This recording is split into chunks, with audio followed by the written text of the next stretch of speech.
If you've ever wondered how American conservatism changed so dramatically in the 1990s, if you're interested in the rise of partisan media, hardball politics, and permanent opposition, or if you want to understand the roots of the political landscape that we live in today and not just react to it, especially the shift from governing to fighting, if so, then today's book just might be for you. Today, I'll be reviewing Partisans, the Conservative Revolutionaries Who Remade American Politics in the 1990s by Nicole Hemmer.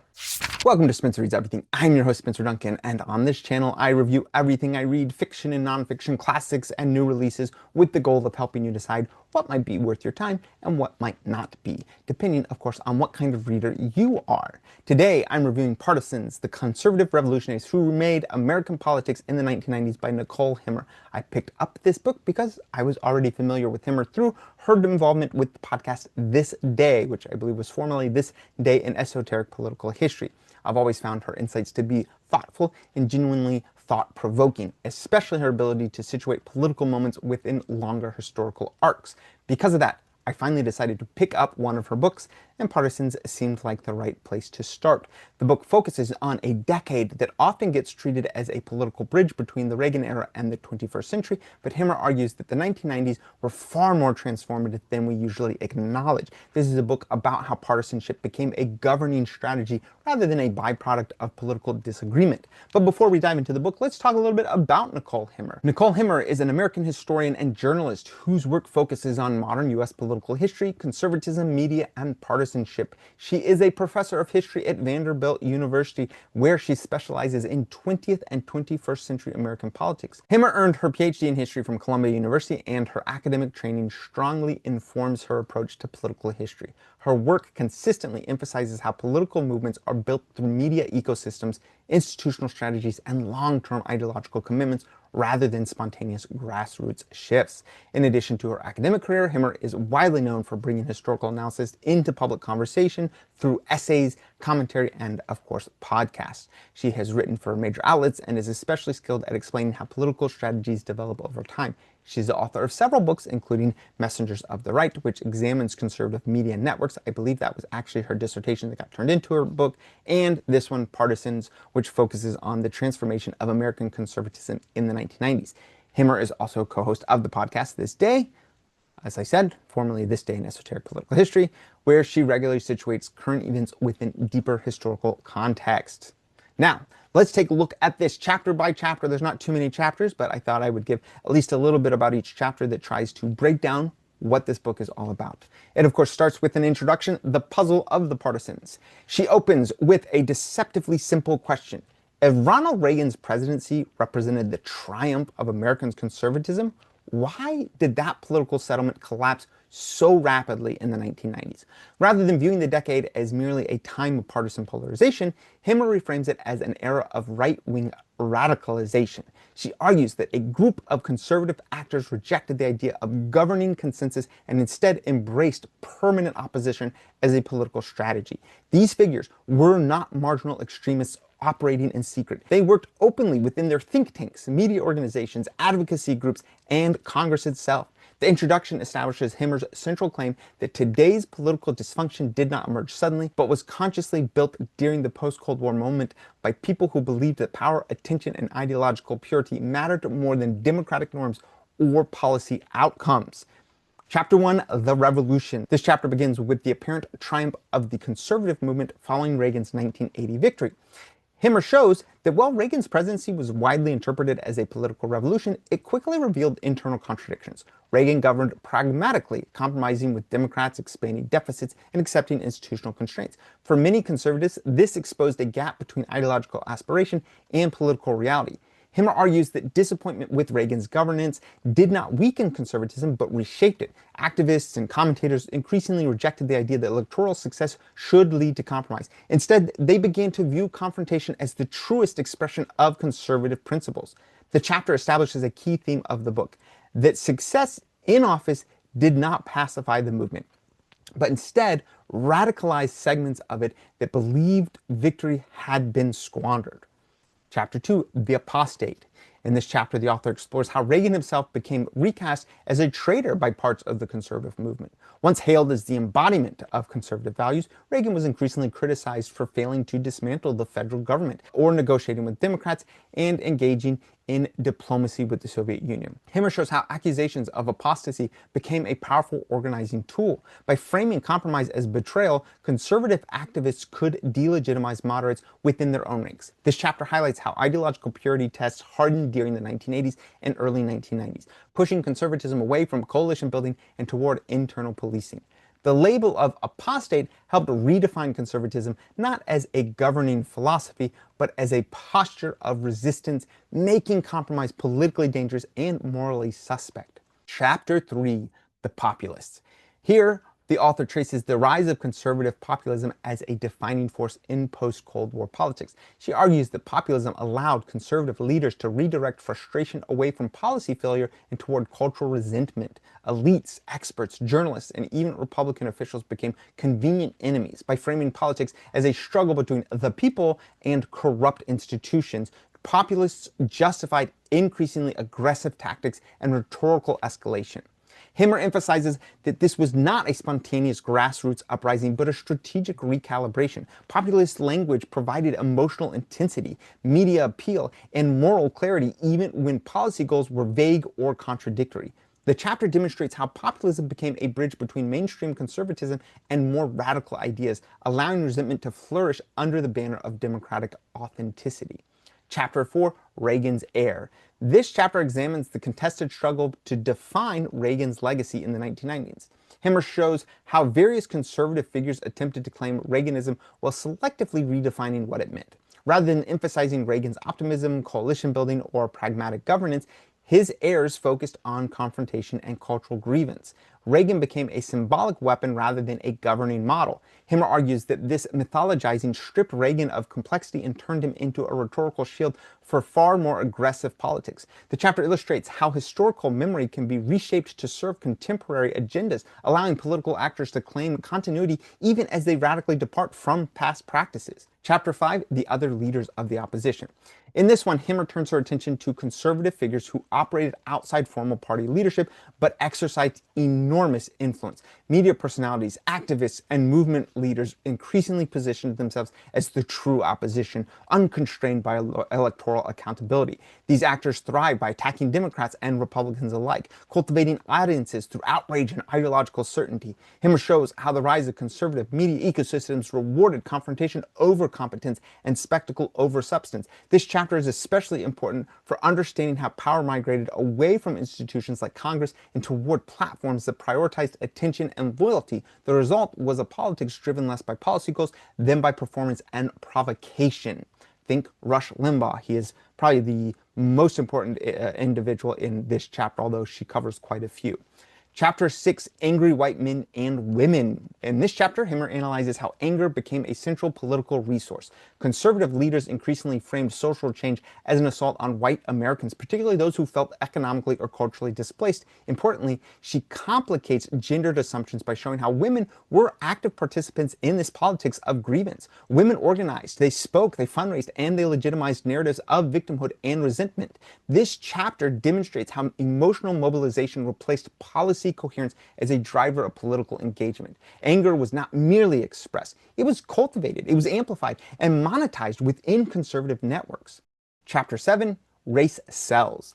In this one, the author directly confronts the role of race in conservative mobilization. She argues that racial resentment was not incidental or accidental, but a deliberate strategy that proved effective in attracting audiences and donors. Through coded language around crime, welfare, immigration, and urban decay, conservative actors could exploit racial anxieties while maintaining plausible deniability.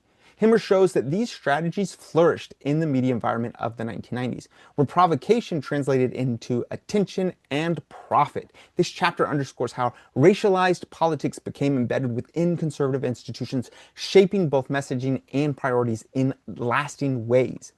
Brings us to Chapter 8, Politically Incorrect. Of course, this chapter explores how politically incorrectness became a badge of authenticity and a weapon against criticism. By framing themselves as truth-tellers silenced by liberal elites, conservative figures justified increasingly extreme rhetoric. Hemmer shows that this posture insulated speakers from accountability while attracting audiences eager for that transgression. Political incorrectness blurred the boundary between mainstream conservatism and the far right, allowing ideas once considered unacceptable to gain visibility and legitimacy. The chapter highlights how norms of civility and restraint were reframed as tools of oppression rather than safeguards or democratic discourse. Chapter 9, Pitchfork Pat. Hemmer centers this chapter on Pat Buchanan as a key figure in translating grievance politics into electoral campaigns. Buchanan fused nationalism, cultural resentment, and populist anger into a coherent ideological package. While he failed to win the presidency, Hemmer argues that his influence far outstripped his electoral success. Buchanan demonstrated that provocation could mobilize attention and reshape debate, even without governing responsibility. The chapter positions Buchanan as a bridge between earlier conservative movements and later nationalist politics. Chapter 10, High Crimes. This chapter examines the impeachment of Bill Clinton as a watershed moment in the normalization of institutional warfare. Hemmer argues that impeachment was less about legal accountability than about redefining political conflict. Conservatives treated impeachment as a strategic weapon, regardless of its destabilizing effects. The episode reinforced the idea that obstruction, escalation, and norm breaking were legitimate tools of opposition. The author situates impeachment within a broader pattern of political combat that prioritized victory over institutional health. Chapter 11, The Last Reaganite. Here, Hemmer turns to conservative figures who attempted to preserve a governing-oriented conservatism rooted in coalition building and restraint. These last Reaganites warned that the movement was abandoning its own principles. However, they found themselves increasingly marginalized. The chapter underscores how political incentives had shifted. Confrontation was rewarded. Moderation was actually punished. Their failure illustrates how deeply the conservative movement had transformed by the late 1990s. Chapter 12, the final chapter. Hemmer argues that by the end of the 1990s, the partisans had decisively won. The Republican Party was no longer oriented towards governance, but towards permanent opposition, towards media spectacle and cultural grievance. What once seemed fringe had become central. Hemmer emphasizes that this transformation was deliberate and visible at the time, even if its consequences were underestimated. The book closes by reframing the 1990s as a turning point, whose effects continue to shape American politics to this day. Of course, there are several argumentative distinctions that are being made throughout the book, but let me again highlight what I think to be the most important ones that she is making. First of all, partisanship was transformed into a political strategy, not just an attitude. Hemmer's core argument is that the intense partisanship of the 1990s was not simply the result of cultural polarization or voter anger. It was a deliberate strategy adopted by conservative activists as well as by media figures and some politicians. These actors concluded that governing was less effective than being in the opposition. By refusing compromise and treating Democrats as illegitimate rather than adversarial, they reshaped politics into a zero-sum struggle. She shows that this shift was conscious and contested at the time, not an accidental byproduct of social change. The goal was not to win policy battles, but to delegitimize political institutions and opponents alike. Another key argument that is being made is that conservative media created incentives that rewarded outrage over governance. She argues that the rise of conservative media fundamentally altered political behavior.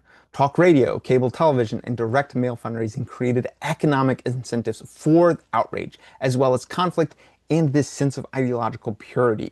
The author demonstrates how figures outside formal government gained enormous influence by appealing directly to audiences rather than to voters. These media ecosystems rewarded provocation, simplified narratives, and a constant escalation. As a result, politicians who sought compromise or complexity were increasingly punished, while those who embraced confrontation were elevated. The book makes clear that media was not merely reflecting political change, but they were actively driving it. Another big point being made is that populism and grievance politics were intentionally cultivated, not spontaneous. The author argues that populism in the 1990s did not emerge organically from voter frustration alone. It was actively cultivated by conservative leaders who framed politics as a struggle between virtuous, real Americans and the corrupt elites. This framing allowed them to attack institutions, experts, and even fellow conservatives while maintaining moral legitimacy. By channeling economic, cultural, and racial anxieties into political identity, these actors created a durable base that thrived on resentment. Hemmer emphasizes that this strategy prioritized emotional mobilization over coherent policy agendas, setting the stage for long-term radicalization. And last but not least, Hemmer argues that the erosion of democratic norms did not happen quietly or unconsciously. It was visible, debated, and often openly defended. The rejection of democratic norms was visible and it was normalized.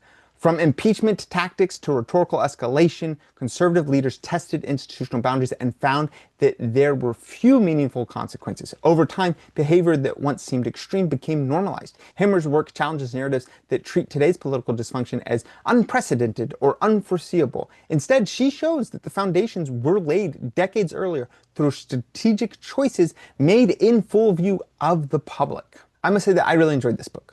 I have been listening to the podcast this day for long enough that Hemmer's arguments were already familiar to me, and that familiarity strengthened the book rather than diminished it.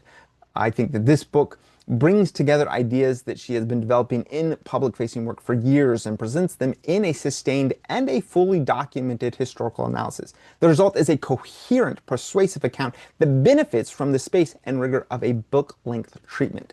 Much of what Hemmer has written and spoken about has shaped how the rise of modern conservatism is discussed, particularly the role of media, strategy, and the permanent opposition position that is being taken. This book demonstrates how her interpretation has been so influential. She is careful to show continuity with the Reagan era while also emphasizing that the 1990s represent a real shift rather than a simple extension of earlier conservatism. The transformation she describes involves new incentives, new tactics, and a different relationship to democratic norms. I am currently reading Rick Perlstein's series on the rise of conservatism, and I would encourage people to check out my reviews of those books as well. Perlstein does an excellent job tracing the phases of the movement, but he has not yet reached the 1990s. Partisans, of course, temporarily fills that gap in a way that is both thorough and clarifying. I'd say that Hemmer's analysis makes it easier to understand how the politics of the 1990s created the condition of the rise of Donald Trump, not as an inevitability, but as the outcome of deliberate strategic choices. Overall, this book reinforced why Hemmer's work is so valuable. It is precise, historically grounded, and attentive to both structure and agency, and it adds an essential chapter to the history of modern American conservatism. So who is this book for? Well, it is for readers who want to understand how American politics arrived at its current state, particularly the roots of extreme partisanship and permanent opposition. If you are interested in the mechanics of political movements rather than surface-level electoral narratives, Partisans offers a clear and compelling framework. It is especially well suited for readers interested in modern American conservatism, including its media ecosystems, internal fractures, and strategic evolution. The author's analysis will resonate with readers who appreciate political history that treats ideas, institutions, and incentives as interconnected rather than isolated forces. This book is also a strong fit for listeners of the podcast this day, or readers who are already familiar with Hemmer's public-facing work. If you have found her commentary thoughtful and illuminating, this book provides the deeper historical grounding behind those insights. Finally, I'd say that Partisans is ideal for readers who enjoy interpretive history that makes an argument and defends it with evidence. Students, scholars, journalists, and general readers who want a historically grounded explanation of partisanship rather than a polemic will find this book especially rewarding. Who is this not for? This book is not for readers looking for a neutral timeline of events without interpretation. Partisans is explicitly an argumentative work of history. Hemmer is not simply cataloging developments in the 1990s. She's making a case about why those developments mattered and how they reshaped American politics. It may also not be a good fit for readers who want a short or fast-paced political overview. Hemmer's analysis is careful and cumulative, and she spends time tracing institutional changes and media incentives and ideological shifts. Readers looking for quick summaries or broad generalizations may find that the level of detail just a little too demanding. Also, readers who are uncomfortable with critical examinations of conservatism may also struggle with this book. While Hemmer writes with scholarly care rather than polemical intent, the conclusions she reaches are challenging and often unsettling, especially to the history of the conservative movement. Finally, this book is not ideal for readers who prefer political history that avoids drawing connections to the present. Partisan makes clear that developments of the 1990s continue to shape contemporary politics. If you are looking for a neatly bounded historical account without present-day implications, this book may not be for you.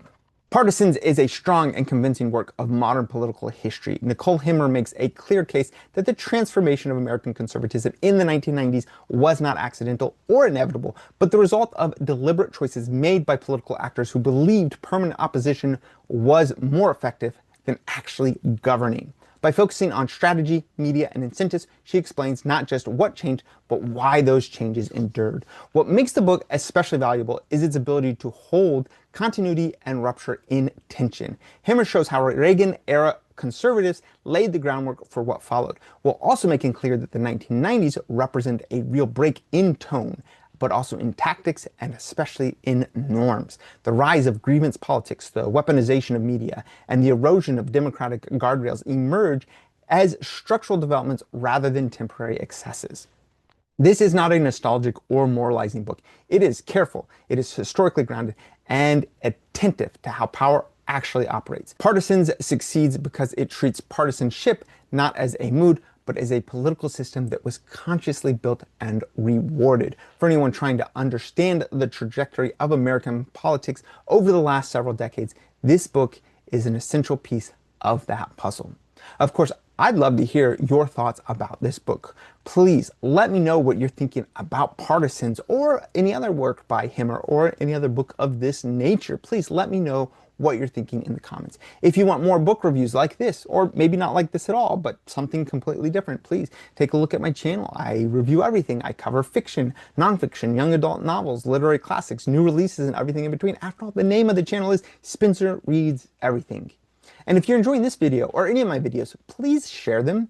The more people that know about my channel, the more videos I can make. And don't forget to like, subscribe, turn on those notifications, and until next time, keep those pages turning.